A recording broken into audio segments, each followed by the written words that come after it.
Lena Jackson found the papers in the bottom drawer of the filing cabinet, behind folders marked warranties and insurance. Her hands trembled as she stared at her husband's signature, the date, and the staggering sum they now owed against a house she thought they owned outright. But that moment of discovery would come later. First, there was the decision to sell. "I think we should call Nathan tomorrow," she said, leaning against the doorframe, "about listing the house." Malachi's hands stilled over a Coltrane album, his back to her. She watched his shoulders rise slightly, then settle. "Already? I thought we were talking about fall." "It's a good market now. Rebecca at church just sold her place in 3 days. Above asking." Lena stepped into the room, the floorboards creaking beneath her weight, a familiar symphony of this old house. "Besides, that condo we liked in Savannah might not wait for us." He turned to face her, and Lena saw what strangers never could, the flicker of something behind his eyes. Fear. Guilt. After 4 decades, she knew the geography of his expressions, like she knew the back roads of their neighborhood. "Let's sleep on it," he said, reaching for her hand. His palm was calloused from years at the factory before he moved to management, before the retirement party 2 years ago, where everyone called him the backbone of the place. No need to rush into anything. But there was urgency in Lena's bones. This house, with its 4 bedrooms now standing empty, its staircase that threatened her knees, its yard requiring maintenance Malachi couldn't safely do anymore, had served its purpose. They'd raised 3 children here, hosted 26 Thanksgiving dinners, weathered storms both metaphorical and literal. The mortgage had been paid off 7 years ago, a milestone they'd celebrated with sparkling cider and chocolate cake on the back porch. The time had come for a change. It was time for the next phase, a single-level condo near their youngest son in Savannah, closer to doctors as they aged, and, most importantly, the financial cushion from selling this place that would secure their final decades. "The kids are coming this weekend," Lena said. "All 3 of them. Let's tell them together." Malachi nodded, but his eyes drifted to the window, to the oak tree they'd planted when they first moved in, now towering and magnificent. "Sure thing, sugar." Together. Saturday morning arrived with the scent of Lena's buttermilk biscuits filling the house. She'd been up since 5, unable to sleep with the anticipation of having all her children under one roof. A rarity since they'd scattered for jobs and families of their own. First to arrive was Michael, their oldest at 41, pulling into the driveway in his sensible sedan, his teenage daughter Zora in tow. He was the practical one, an accountant who handled their taxes each year, who'd helped them refinance this very house 15 years ago when interest rates dropped. "Smells like heaven in here," he said, wrapping Lena in a hug that lifted her slightly off the ground. "Dad in the garage. Where else?" Lena smiled, turning to embrace Zora, marveling at how the girl had shot up 3 inches since Christmas. "Go on and find him. He's pretending to organize, but really just hiding from all the cooking." Next came Angela, their middle child, a professor of African American literature at Spelman. She arrived alone, her partner staying in Atlanta, to finish grading papers. Angela had her father's analytical mind, but her mother's inability to sit still in the face of problems. She brought a folder of printed real estate listings. "I've been researching those condos you mentioned, Mum. The HOA fees are ridiculous. I found some better options." Last to arrive, always running slightly behind schedule, was Darius, their youngest at 33. He brought his husband James and their 4-year-old son Malcolm, named for both Malachi and the Revolutionary, whose speeches Darius had memorized in college. "Sorry we're late," Darius announced, Malcolm already sprinting toward the cookie jar that Lena kept stocked with his favorites. James followed with an armful of bags, his easy smile smoothing over the lateness. Traffic was my fault, he admitted, setting down their things to embrace Lena. I insisted on stopping for those peach preserves you love from that roadside stand. A high school music teacher with a calm that balanced Darius's intensity. James had been part of the family for nearly a decade now. His thoughtfulness, as reliable as his punctuality, was not. By noon, they were gathered around the dining table that had witnessed countless family meals. Conversation flowed easily at first. Michael's accounting practice, Angela's latest research project, Malcolm's preschool adventures. Lena watched her husband from across the table, saw how he relaxed in the presence of their children and grandchildren, how his shoulders lost some of their habitual tension.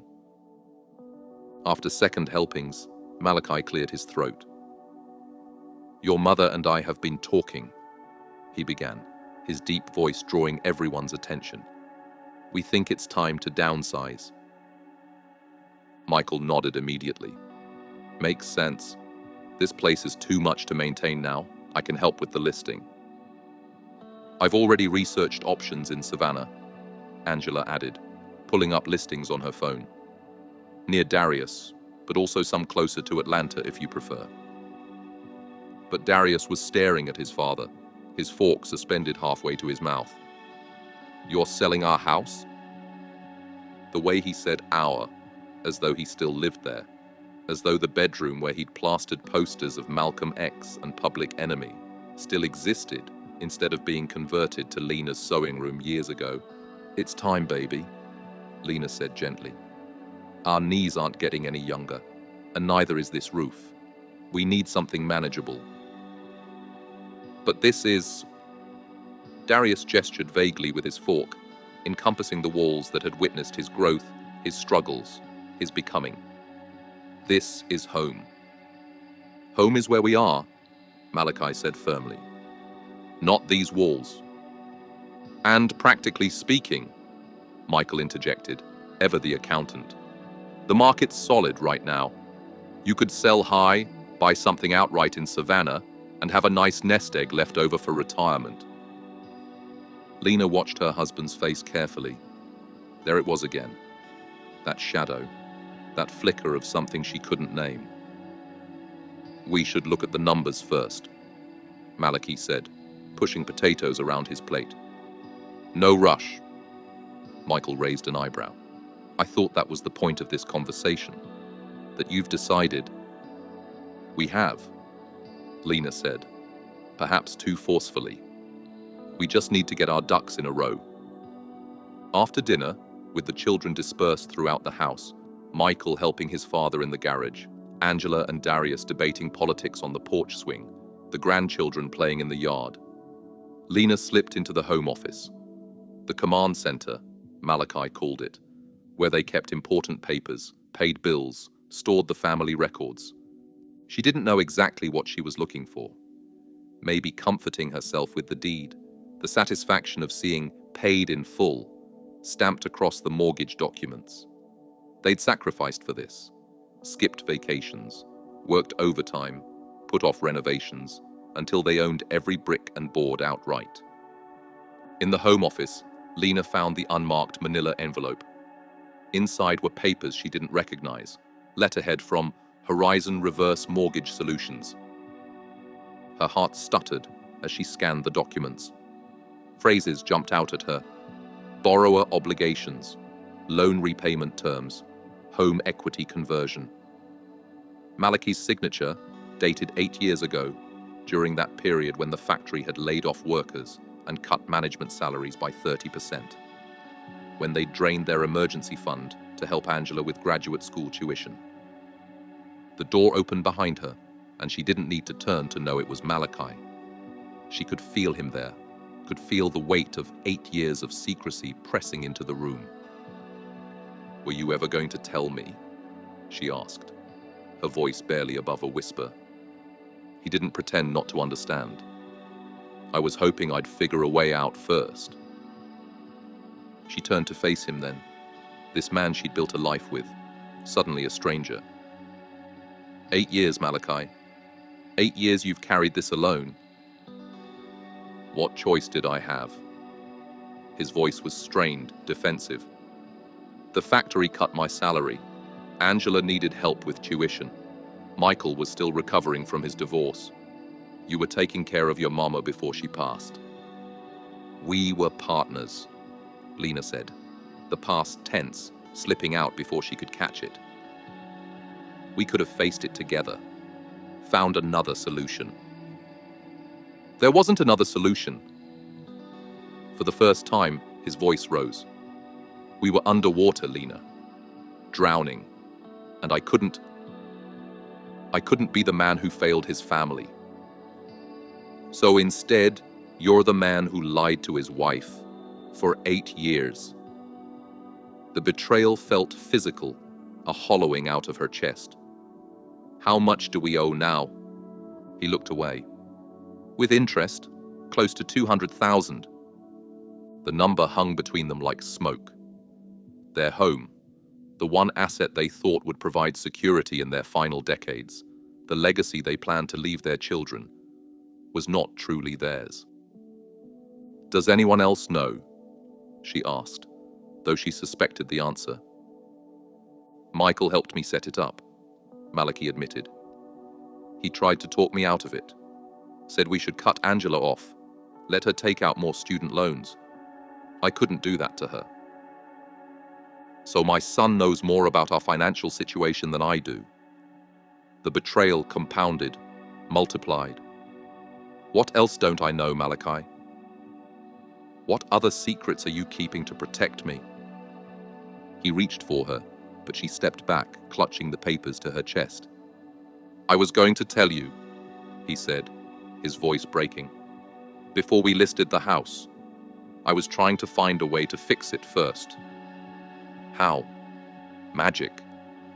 The anger rose in her throat. You can't fix betrayal, Malachi. You can't fix broken trust. Mama? Angela's voice called from the hallway. Dad? Everything okay? Lena looked at her husband, a silent negotiation. He nodded slightly, resignation in his eyes. Come in here, baby, Lena called, and get your brothers. We need to have a family meeting. The silence that followed Malachi's confession was deafening. 5 adults seated in the living room, the grandchildren mercifully occupied with a movie in the basement, the weight of revelation pressing the air from the room. Michael spoke first. I told you this would happen, he said to his father, accusation sharp in his voice. I told you it was a mistake. You knew. Angela turned to her brother, betrayal coloring her features. All this time, Darius stood abruptly, pacing the length of the living room. So, what are you saying? That we're about to lose our family home. We're not losing anything, Malachi said firmly. Not yet. When we sell, the loan gets repaid from the proceeds. We'll just have less than we thought. How much less? Angela asked, ever practical. About $200,000 less, Lena said, the number still burning her tongue. Jesus, Dad. Darius raked his hands through his hair. What were you thinking? He was thinking about keeping this family afloat, Michael snapped, surprising everyone by defending the decision he'd apparently opposed years ago. The factory cut his salary by 30%. Angela needed tuition money. Grandma Rose needed care. I was getting divorced and couldn't help. What was he supposed to do? Let us all drown? He was supposed to be honest, Lena said quietly. With me, at least. The room fell silent again. Malachi stared at his hands, work-worn and age-spotted. I was ashamed, he finally said. I'd always provided, always made sure we had enough. And suddenly I couldn't. I thought I'd find a way to pay it back before it mattered. With what money, Dad? Angela asked gently. You've been retired for 2 years. I had investments, side projects, ideas. He shook his head. None of them panned out. Darius had stopped pacing. standing now at the window overlooking the backyard, where he'd learned to throw a football, where they'd hosted dozens of neighborhood barbecues. So what happens now? We sell the house, pay back the loan, and then what? You and Mom live on Social Security? We'll be okay, Malachi insisted. We've weathered worse. Have we? Lena couldn't keep the edge from her voice. Have we weathered worse than finding out our retirement plans were built on quicksand? That the home we thought was paid for has a $200,000 lien against it? I made the only choice I could see, Malachi said quietly, echoing the justification that had followed him throughout their marriage. When he'd worked double shifts, when he'd postponed his own dreams to put the children through college, when he'd carried the weight of his family's future on shoulders that never showed the strain until now. We need professional advice, Michael said, shifting into problem-solving mode. I know a financial counselor who specializes in retirement planning. I'll call her tomorrow. He glanced at his mother, guilt shadowing his face. I thought it was temporary, Mom. He swore he'd tell you once he figured things out. And I'll run some numbers, Angela offered. See what we're actually working with here. Darius remained silent, his back to the room, still staring out at the yard where darkness had begun to fall. Darius? Lena called softly. Baby, say something. He turned, and she was struck by how much he resembled Malachi at that age. The same proud set of the shoulders, the same intensity in the eyes. But where Malachi had always carried his burdens silently, Darius wore his heart openly. You should have told us, he said to his father. We could have helped, all of us. Instead, you carried this alone, and now it might be too late. It's never too late, Malachi responded, an edge of defensiveness returning. I made a choice to protect this family. By lying to us? Darius challenged. By doing whatever it took to keep this roof over our heads. Malachi's voice rose. To make sure Angela could finish her degree. To care for your grandmother in her final years. To make sure we didn't lose everything when the economy tanked.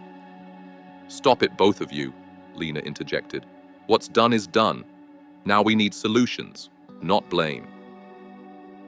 The tension remained, a living thing between father and son, between husband and wife, between siblings who just discovered that the foundation of their family home, literal and metaphorical, wasn't as solid as they'd believed. Later, after the family meeting, Lena stood in the kitchen alone, washing dishes by hand, despite the dishwasher humming nearby. The repetitive motion soothed her, gave her mind space to process. She sensed Malachi before she saw him, felt his presence in the doorway before he spoke. I'm sorry, he said simply. I thought I was protecting you, protecting all of you.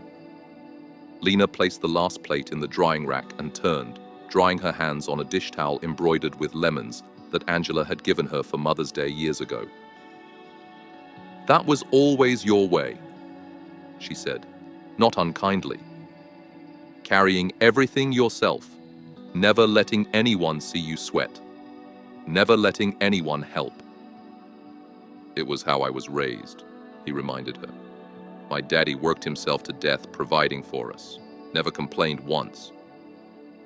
And died at 58 from a heart attack, Lena countered gently. Is that what you want?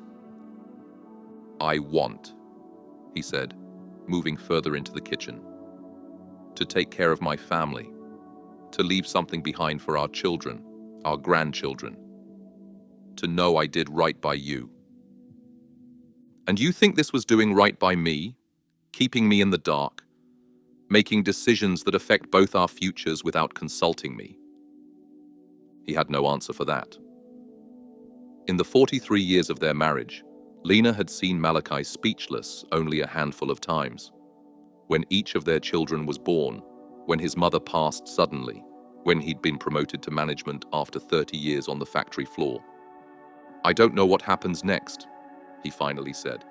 But whatever it is, I want to face it together. No more secrets. Lena studied him, the lines etched deep around his eyes, the silver at his temples that had gradually overtaken the black, the proud set of his shoulders even now, even in defeat. She remembered the young man she'd fallen in love with, so determined to build something lasting, so certain he could provide single-handedly. Together, she agreed, though the word felt tentative, a bridge being cautiously rebuilt. But Malachi, trust once broken isn't easily repaired. He nodded, accepting this truth with the same quiet dignity with which he'd faced every challenge in his life. I know, but I've got time to try, if you'll let me. Crystal Watson's office spoke of clarity and precision. Clean lines, muted colors, organized spaces. The financial counselor, a black woman in her early 40s with neatly styled locks, greeted them with firm handshakes and direct eye contact. Michael sat beside his parents, his folder of documents arranged with almost defensive precision. The counselor wasted no time on pleasantries.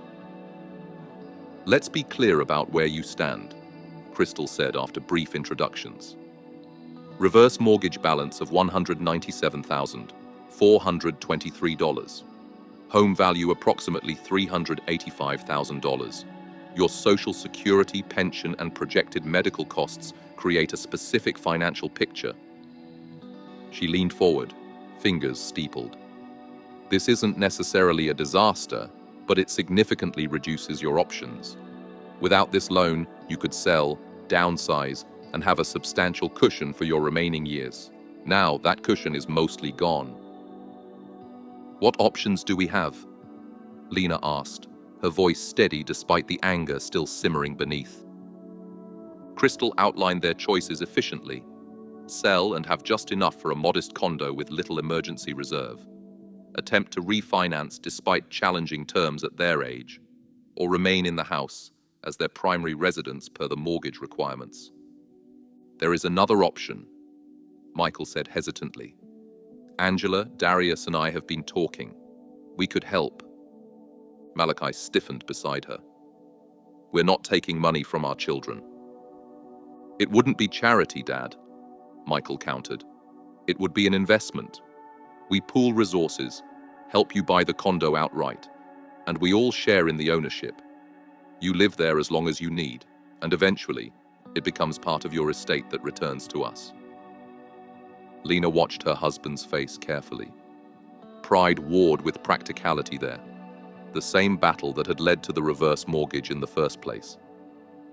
Before you decide anything, Crystal interjected gently, there's something important you should understand about reverse mortgages. She leaned forward, her expression serious. They're designed for specific situations, primarily for seniors who are house rich but cash poor, who plan to remain in their homes for the rest of their lives. They're rarely the right solution for someone who intends to sell within a decade. I didn't plan to sell, Malachi said defensively. That was never the plan. The best financial decisions, Crystal continued, her voice neutral but firm, are made collaboratively, especially between spouses. Open communication about finances is as crucial as a solid investment strategy. Lena saw Michael glance down, avoiding eye contact. He'd helped facilitate the secrecy after all. The red flags with any financial product, Crystal added, are pressure tactics, incomplete disclosure of terms, and decisions made in isolation without consulting those who will be affected. Unfortunately, the reverse mortgage industry has had its share of predatory practices. Horizon seemed legitimate, Michael said. I researched them.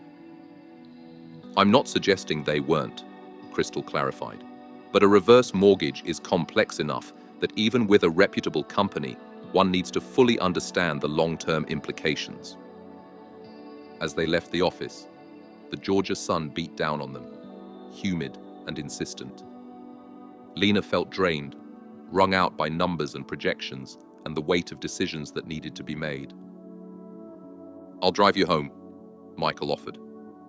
I need to head back to Atlanta tonight, but I'll be back next weekend. We'll figure this out. In the car, Silence stretched between them. Malachi stared out the window, watching familiar streets pass by. The barber shop where he'd gotten his hair cut for 30 years. The church where they'd dedicated each of their children. The park where they taught them to ride bikes. "I never meant to hurt anyone," he finally said. "I just wanted to keep us afloat." Michael glanced at his father in the rearview mirror. "I know, Dad, but you don't have to carry everything alone. That's what family is for." After the financial counselor appointment, Lena was surprised to find Darius's car still in the driveway.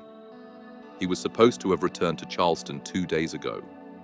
She found him in the backyard, his son Malcolm helping him turn over soil in the garden bed that she had let go fallow this year, her knees no longer up to the task. Lena made her way carefully across the uneven ground, her fingers trailing instinctively along the weathered tomato cages stacked against the fence, markers of decades of summers, of early mornings spent tending seedlings before the Georgia heat became unbearable. "What are you still doing here?" she asked, kneeling painfully but determinedly beside Malcolm to help him sort through a handful of earthworms he'd discovered. The soil's scent, rich and familiar, momentarily overwhelmed her, carrying memories of her own mother's garden, of teaching each of her children to tell the difference between seedlings and weeds. "Thought I'd stay a few more days," Darius said, not meeting her eyes. "James and I have been talking about moving back, actually. Charleston hasn't felt right, and Malcolm should know his grandparents better." He looked up then, his expression earnest. "Nothing definite yet, but we're considering it." Malachi hung back on the porch, watching his wife, son, and grandson with an unreadable expression. "We just came from the financial counselor," Lena said, lowering herself carefully onto the bench beneath the oak tree. "It's about as bad as we thought." Darius nodded, unsurprised. "Michael called me. He mentioned the idea about the condo." "Your father won't take money from his children," Lena said, loud enough for Malachi to hear. "His pride won't allow it." Darius stood, brushing soil from his hands. "It's not about money, Dad," he called to the porch. "It's about family, about legacy, the same things you sacrificed for." Malachi remained silent, but he descended the porch steps, moving slowly toward the garden bed that had produced countless tomatoes, peppers, and collard greens over the decades. "What are you planting?"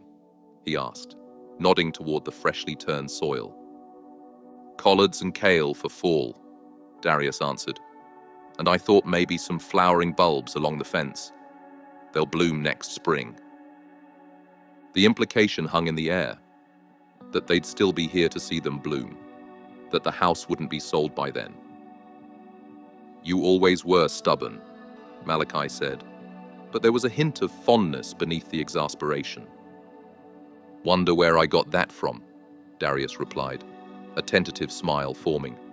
Malcolm, oblivious to the undercurrents between father and grandfather, continued happily digging with his small plastic shovel, occasionally holding up worms for inspection. "Look, Papa!"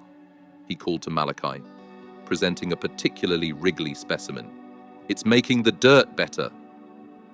"That's right, little man," Malachi answered, moving closer to kneel beside his grandson, despite the protest of his joints. "They break down what's old and worn out to make room for new growth. That's how nature works."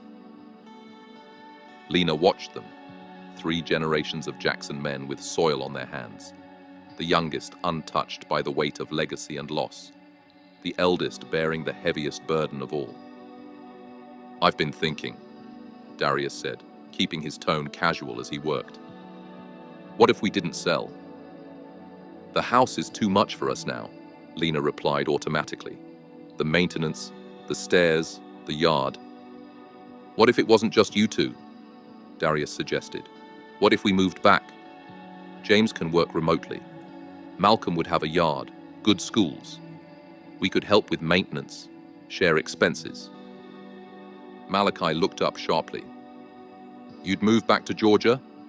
Leave Charleston. Darius shrugged, still not meeting his father's eyes. Charleston was never really home, and Malcolm should know his grandparents better. Finally, he looked directly at Malachi. Besides, someone needs to make sure you don't work yourself to death trying to fix everything alone. It was as close to forgiveness as he could offer right now, acknowledgement of his father's flaws, wrapped in understanding of the intentions behind them. "We couldn't ask you to do that," Lena began, though her heart leapt at the thought of having her grandson close, of daily life with her youngest child again. "You didn't ask," Darius said. "I'm offering. Family steps up when needed. Isn't that what you always taught us, Dad?" Malachi looked at his son for a long moment, then at the house behind them. The house that had sheltered their family through storms both literal and metaphorical. The house he'd nearly lost trying to save. "We'd need to make some changes," he said finally, pragmatic as always. "Convert the dining room to a bedroom for your mother and me. No more stairs." "I can do that," Darius said. "Between James and me, we're pretty handy." "And we'll pay rent," Malachi insisted, his pride asserting itself. "No charity." "Fair market value," Darius agreed with a slight smile. "We can draw up a formal agreement." Lena watched the negotiation unfold between her husband and son, so alike in their determination, in their need to protect those they loved. The solution wasn't perfect. The reverse mortgage would still need to be dealt with eventually. But it bought them time, preserved the family home, and most importantly, began to heal the rifts that secrets had created. Later that evening, after Darius and Malcolm had gone to bed, Lena and Malachi sat on the porch swing, just as they had countless nights before. The familiar creak of the chains, the chorus of cicadas in the trees, the distant rumble of a summer thunderstorm approaching, all of it wrapped around them like a well-worn quilt. "Do you think it can work?" she asked, her voice soft in the darkness. "Sharing the house with them?" "If we're honest with each other from now on," Malachi replied. "All of us. No more secrets, no more lone decisions." Lena leaned her head against his shoulder, not quite forgiveness, but a step in that direction. 43 years, she mused. "You'd think we'd have figured it all out by now." "Maybe that's the point," Malachi said, his arm coming around her shoulders. "We never stop figuring it out. We never stop learning each other." The first fat raindrops began to fall, pattering on the roof above them. Neither moved to go inside, content to sit in the shelter of the porch, watching nature water the newly planted garden. "I'm still angry," Lena admitted quietly. "That won't disappear overnight." "I know." Malachi's voice was equally soft. "I don't expect it to.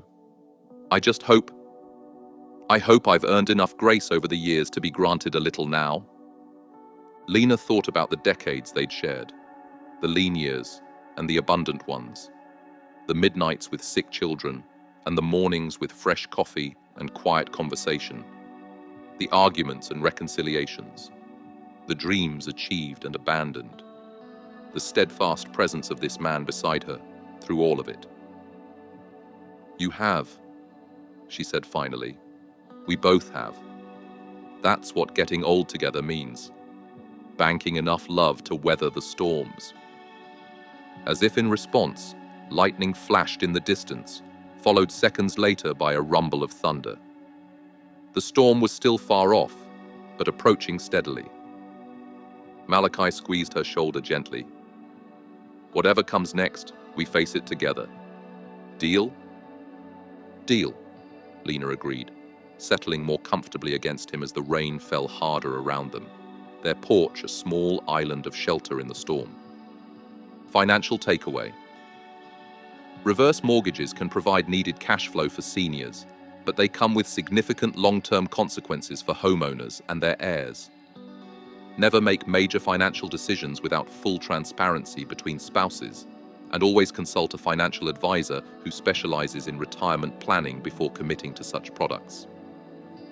Remember that financial decisions made in isolation or secrecy, even with the best intentions, can unravel years of careful planning and trust. As Crystal Watson, the financial counselor, explained to the Jacksons, the most common red flags with any financial product are pressure tactics, incomplete disclosure of terms, and decisions made in isolation.